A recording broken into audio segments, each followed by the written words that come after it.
I think today's a landmark day, right? I mean, you're trending on In many social ways, media. in many ways, I mean, it could be seen, cynics would see it as tokenism, somebody would see it as, PR exercise, etc. That, by just changing the messaging, you're not taking the product out of the market.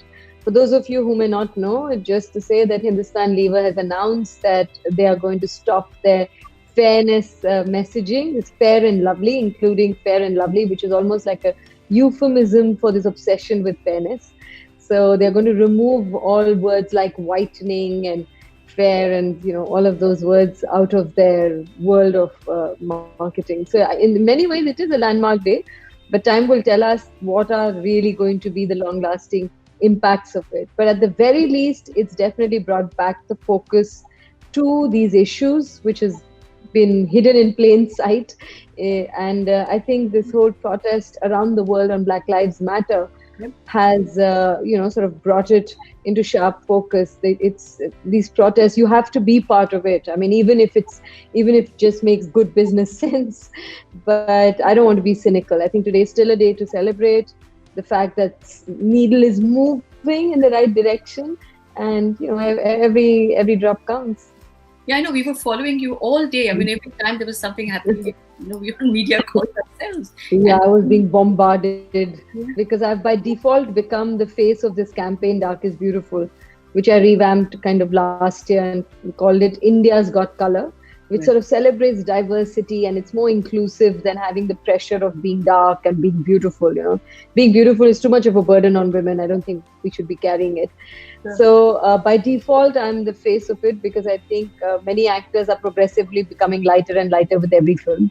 So not by design, but so yeah, I was getting a lot of calls about it and reactions to it. But Nandita, do you think, like you said, it's tokenism? Maybe I know the cynical side of you saying Who that, but do knows? you think that the narrative is going to change with this? Because similar thing happened in the LGBT space as well, right? But do narratives? Yeah, I think everything matters, right? Every small. I mean, it's George Floyd wasn't the first African American man to be killed, Right. to be abused, and there have been protests before. Black Lives Matter itself is not a new protest phrase, but it's sort of got a new energy, it's got a new momentum. Sometimes I think it's just a matter of a tipping point. Sure. Like, I mean, in many ways, I think, like, for instance, in LGBTQ space, I would say Fire was a landmark film. Whether people liked it or not, whether they agreed with it or not, you couldn't ignore it. It Correct. forced people to talk about it. And when you bring out something in the public domain, and when views and opinions and all of that flies all around, I think it does shift, because a lot of the times we just shove things under the carpet. We just feel that, okay, if you don't talk about it, it's either going to vanish or it's not going to matter. But when you bring it out, you're forced to look at it, and then you're forced to do something about it if it isn't right. So in that sense, I think, yeah, today is an important day. It is an important day, but a lot of these issues come up. People talk about it. They make these comments, and this huge kind of conversation around it for a while, and then it dies down. So I Yeah, just feel to like sustain. yeah. So we should sustain this, right? And I think anything that you really believe in, if you're driven by true conviction, I think it will sustain. And there sure. will be some who will always sustain it. But yes, to kind of catch the public imagination, a collective, when there's a shift in collective consciousness, it is not always easy, because also there are so many issues. I mean, the pandemic itself is such a big issue, and it has thrown a lot of other inequities in its wake. But I think there is a greater acceptance of wanting to see those social evils, if you may call it, that are also coming out, whether it's domestic violence, whether it's child abuse. I mean, so many different issues are finding a certain amount of voice in this time, because everything is sort of surging, everything is accentuating, it's all sort of peaking in different ways.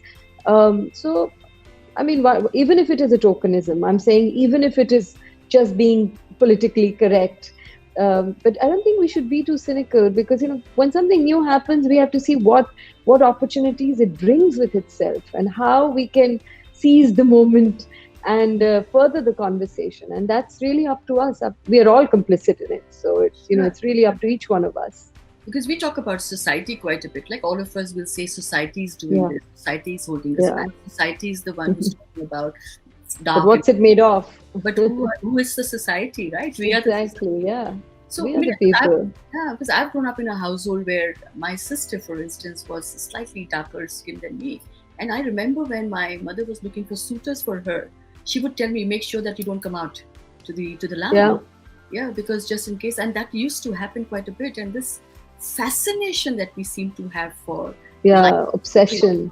yeah, And in it's a country which is brown, I mean, it's got different shades of brown, but like 80% are probably this color, and you're making me feel sort of, small or unworthy or exactly.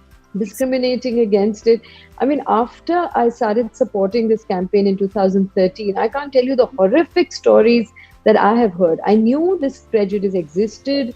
As a dark person, you can't ever escape it, even though my family, my immediate family, didn't put this complex at all in my head, because parents can be pretty cruel too sometimes, and luckily my parents didn't.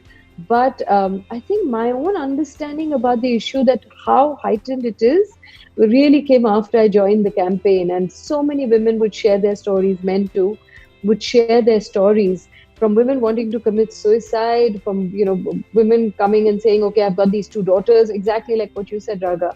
One is a little lighter and one is a little darker, and the lighter one is becoming a bit arrogant. The darker one doesn't want to go to school because everyone's teasing her that is she really her real sister, and things like that. So I think I didn't think it deserved sort of a standalone attention. I have to Yeah, confess that when they came to me, I was like, women go through so much, right? From cradle to grave, uh, from female feticide to dowry deaths to sexual abuse to, abuse at when you're a widow, etc. Really, just the skin color. I mean, it's important, but does it really deserve a standalone attention? And I was so wrong. I mean, it definitely, the campaign has validated a lot of the sure. women in terms of how they feel about themselves. And so in that context, I mean, we are always othering anyway, right? We are Yeah, discriminating, whether it's in terms of sexual preference, whether it's gender, whether it's religion, whether it's caste and skin color. So there's no end to it. sure. So whatever brings us closer and whatever makes us more human is True. definitely something we all have to champion.